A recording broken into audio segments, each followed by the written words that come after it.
Hello everyone, welcome to my channel. आज हम इस वीडियो में छत्तीसगढ़ के प्राचीन इतिहास से संबंधित गुप्त काल डिटेल में डिस्कस करेंगे। गुप्त काल एक प्रमुख राजवंश है, एक प्रमुख भारत का राजवंश है।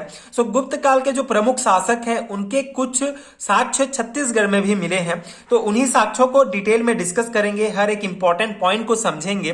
गुप्त काल को समझने से पहले एक आपको ये नक्शा समझना होगा। ठीक है, ये भारत ये जो है गुप्त वंश एवं वाकाटक वंश, ठीक है, दोनों जो है भारत के राजवंश हैं, लेकिन उनका किस प्रकार से छत्तीसगढ़ में भी राज था। छत्तीसगढ़ के कुछ कुछ क्षेत्र जो है इन शासकों के शासन के अधीन था। ठीक है, तो ये छत्तीसगढ़ का मैप है। छत्तीसगढ़ के मैप में आपको एक पॉइंट समझना है जो हमने पिछले वीडियो में भी डिस्कस किया कि ये जो वाला क्षेत्र था, ये जो क्षेत्र था, ये दक्षिण कौशल कहा जाता था प्राचीन इतिहास में, और ये जो क्षेत्र था, जो बस्तर वाला क्षेत्र था, उसे महाकांतार कहा जाता था। और ये गुप्त वंश, वाकाटक वंश और नल वंश आपस में समकालीन वंश थे। ठीक है, ये गुप्त वंश उत्तर भारत की ओर जो है उनका शासन था, लेकिन ये वाला जो क्षेत्र था दक्षिण कौशल का, ये गुप्त वंश के अधीन था। ये वाकाटक वंश जो है महाराष्ट्र क्षेत्र के राजवंश है। इनका जो राजधानी था वो नागपुर था, नंदीवर्धन। तो ये वाला जो क्षेत्र है छत्तीसगढ़ का, ये इनके अधीन था। और नीचे जो महाकांतार था, जो बस्तर वाला क्षेत्र था, वहां नल वंश के शासक जो है शासन करते थे। ठीक है, ये जो नल वंश है ये छत्तीसगढ़ के जो है स्थानीय शासक हैं। ठीक है, और ये वाकाटक वंश और गुप्त वंश जो है ये भारत के राजवंश हैं। ठीक है, तो वाकाटक वंश के बारे में हमने डिटेल में पिछले वीडियो में डिस्कस कर चुके हैं। वाकाटक वंश के बारे में, इनके जो महत्वपूर्ण जो भी शासक हैं, उन शासकों के जो महत्वपूर्ण पॉइंट्स हैं, जो साक्ष्य मिले हैं छत्तीसगढ़ में, उनको हमने डिटेल में डिस्कस किया है। आज हम इस वीडियो में गुप्त वंश के बारे में समझेंगे। ठीक है, तो गुप्त वंश वाकाटक वंश आपस में संबंधित है, क्योंकि इनके जो शासकों के बारे में आप पढ़ेंगे तो उनमें भी आप यही पढ़ेंगे कि इनका कौन सा शासक जो है गुप्त वंश के शासकों से उनका लड़ाई हुआ, कौन से शासक हैं जिनका नल वंश से लड़ाई हुआ। तो ये तीनों वंश समकालीन वंश थे और इनका क्षेत्र भी आपस में जुड़ा हुआ था।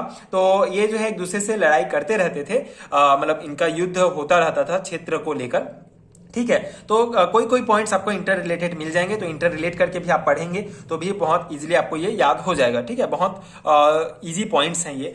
स्टार्ट करते हैं। गुप्त काल, इनकी जो राजधानी थी, ठीक है, ये जो गुप्त काल है, इनकी जो राजधानी थी ये पाटलिपुत्र थी। इनकी राजधानी पाटलिपुत्र थी। और इसके जो शासक थे, जो पहले जो शासक थे वो चंद्रगुप्त प्रथम थे, जिनको वास्तविक संस्थापक कहा जाता है। तो बेसिकली एक गुप्त काल जो है ये और डिटेल में और बहुत सारे शासकों के बारे में हम पढ़ेंगे जब हम भारत के पर्सपेक्टिव में, भारत के परिप्रेक्ष्य में गुप्त काल को पढ़ेंगे। आज हम छत्तीसगढ़ के परिप्रेक्ष्य में पढ़ रहे हैं, तो छत्तीसगढ़ से संबंधित जो शासक हैं, जिन शासकों के जो साक्ष्य छत्तीसगढ़ में मिले हैं, उन्हीं शासकों को हम डिस्कस करेंगे। ठीक है, उन्हीं शासकों के बारे में हम पढ़ेंगे। बाकी अगर भारत के परिप्रेक्ष्य में आप गुप्त काल को पढ़ेंगे तो आपको बहुत ज्यादा पढ़ना पड़ेगा, बहुत और डिटेल में इसको समझना पड़ेगा। ठीक है, लेकिन हम यहाँ छत्तीसगढ़ का प्राचीन इतिहास डिस्कस कर रहे हैं, तो उस अकॉर्डिंग गुप्त काल की अगर हम बात करें तो जो चंद्रगुप्त प्रथम है, वास्तविक संस्थापक माना जाता है गुप्त काल का।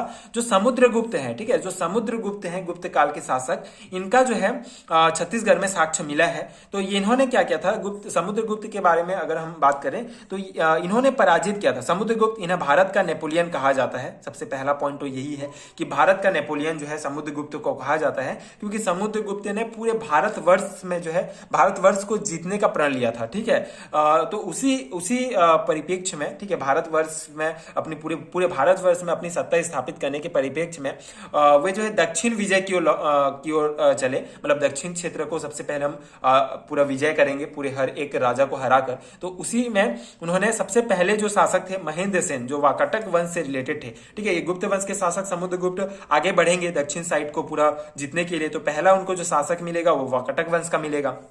ठीक है, तो वाकाटक वंश के जो शासक थे महेंद्र सेन, उनको उन्होंने पराजित किया। उसके बाद नल वंश के शासक व्याघ्र राज को भी उन्होंने पराजित किया। नल वंश, मतलब अब आगे बढ़ेंगे तो नल वंश के शासक मिलेंगे, तो नल वंश के शासक व्याघ्र राज को उन्होंने पराजित किया। और ये हमको कहां से पता चलता है, हरिसेन के द्वारा लिखित, हरिसेन के द्वारा बनाया गया जो प्रयाग प्रशस्ति है, उसके द्वारा हमको शिलालेख जो इनका भी हरिसेन का है, उनके प्रयाग प्रशस्ति से ही हमको ये जानकारी मिलती है कि समुद्रगुप्त ने महेंद्र सेन और व्याघ्र राज को हराया था। ठीक है, और समुद्रगुप्त से रिलेटेड छत्तीसगढ़ में एक और साक्ष्य मिलता है। गरियाबंद जिले के जो कोपरा ग्राम है, वहां पर समुद्रगुप्त की पत्नी रूपा देवी के साक्ष्य मिले हैं। ठीक है, समुद्रगुप्त की पत्नी रूपा देवी के साक्ष्य गरियाबंद जिले के कोपरा नामक ग्राम में मिले हैं। ठीक है, तो इस प्रकार से समुद्रगुप्त से रिलेटेड ये इंपॉर्टेंट पॉइंट है। ठीक है, जो सेकंड जो इसके बाद के जो शासक थे वो रामगुप्त थे। रामगुप्त का जो है इनके शासनकाल का एक सिक्का जो है हमको बानाबरत दुर्ग से प्राप्त हुआ है। ठीक है, बस इतना पॉइंट है। रामगुप्त के शासनकाल से संबंधित एक सिक्का हमको बानाबरत में प्राप्त हुआ है, जो दुर्ग जिले के अंतर्गत आता है। चंद्रगुप्त द्वितीय, ठीक है, चंद्रगुप्त द्वितीय इन्होंने ये जो विक्रमादित्य, इन्हें विक्रमादित्य भी कहा जाता है, ये जो है इनकी उपाधि है। ठीक है, विक्रमादित्य एक उपाधि है जो चंद्रगुप्त द्वितीय को दिया गया था। तो इनकी ही बेटी प्रभावती का विवाह वाकाटक वंश के राजा रुद्रसेन द्वितीय से हुआ था। ठीक है, गुप्त वंश के राजा चंद्रगुप्त द्वितीय की पुत्री प्रभावती का विवाह जो है ये वाकाटक वंश के राजा रुद्रसेन द्वितीय से हुआ था। जब हमने वाकाटक वंश डिस्कस किया था तो भी यही पॉइंट हमने पढ़ा था। मैंने पहले भी बोला कि एक दूसरे से कुछ कुछ पॉइंट्स इंटर रिलेट होते हैं। ठीक है, और ये जो प्रभावती है इनका एक प्रभावती का जो है हमको एक अभिलेख प्राप्त हुआ है जिसे पुनः अभिलेख कहा जाता है। और उससे ये भी पता चलता है कि जो वाकाटक वंश थे वो गुप्त वंश के अधीन थे। ठीक है, और वाकाटक वंश के राजा रुद्रसेन ठीक है द्वितीय से जो है इनकी शादी हुई थी चंद्रगुप्त द्वितीय की पुत्री की। ठीक है, यही पॉइंट आपको ध्यान रखना है चंद्रगुप्त द्वितीय के संबंध में। ठीक है, कुमारगुप्त इसके बाद के जो शासक थे कुमारगुप्त थे। कुमारगुप्त का रत्न जड़ित मयूर सिक्का आरंग से मिला है। उसके बाद भानुगुप्त का एरन अभिलेख मिला है जिसमें सरभ वंशीय राजा सरभराज का वर्णन मिलता है। ठीक है, तो ये इनके प्रमुख शासक थे और इनसे रिलेटेड ये इंपॉर्टेंट पॉइंट जो छत्तीसगढ़ से रिलेटेड थे। ठीक है, इसके अलावा कुछ गुप्तकालीन स्थल प्राप्त हुए हैं छत्तीसगढ़ में। ठीक है, कुछ गुप्तकालीन स्थल प्राप्त हुए हैं छत्तीसगढ़ में जिससे भी पता चलता है कि छत्तीसगढ़ में गुप्त वंश का शासन था।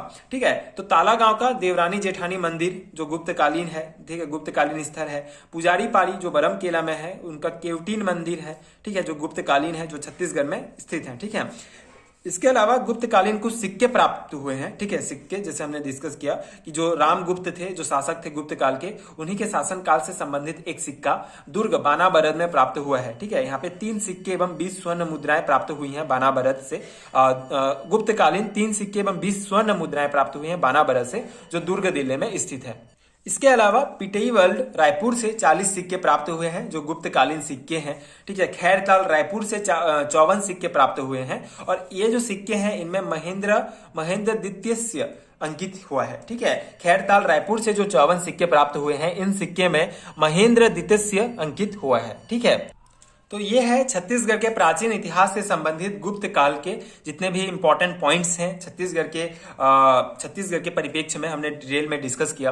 यही पॉइंट से आपको जो है एग्जाम में देखने को क्वेश्चंस मिलेंगे। ठीक है, बहुत इंपॉर्टेंट है। सीजीपीएससी हो या छत्तीसगढ़ का कोई भी कॉम्पिटिशन एग्जाम हो जिसमें छत्तीसगढ़ का सामान्य ज्ञान आता है, इतिहास आता है, तो ये सभी पॉइंट्स बहुत इंपॉर्टेंट है। आई होप आपको समझ में आ गया होंगे एंड बेसिक जो है इसका क्रोनोलॉजी समझ में आ गया होगा कि किस टाइप से जो है इनका एक के बाद एक शासक आए और उनका कौन कौन से इंपॉर्टेंट पॉइंट है। ठीक है, वाकाटक वंश और गुप्त वंश को आप थोड़ा मिला के पढ़िए तो और इजीली जो है कुछ पॉइंट्स इजी हो जाएंगे याद करने के लिए। तो ये था गुप्त काल। आई होप कि आपके लिए हेल्पफुल रहा होगा। अगर आपको ये नोट्स चाहिए तो नीचे आपको डिस्क्रिप्शन बॉक्स में लिंक मिलेगा पीडीएफ स्टोर का, वहां से आप डाउनलोड कर सकते हैं जिसमें आपको छत्तीसगढ़ का कंप्लीट इतिहास का इस प्रकार से कंप्लीट हैंडरिटन नोट्स मिल जाएगा। ठीक है, वहां से आप अपनी तैयारी कर सकते हैं। एंड अगर वीडियो हेल्पफुल है तो आगे के वीडियोस देखने के लिए प्लीज चैनल के साथ जुड़े रहिए। प्लीज सपोर्ट कीजिए, like share and subscribe to my channel and thank you so much for watching.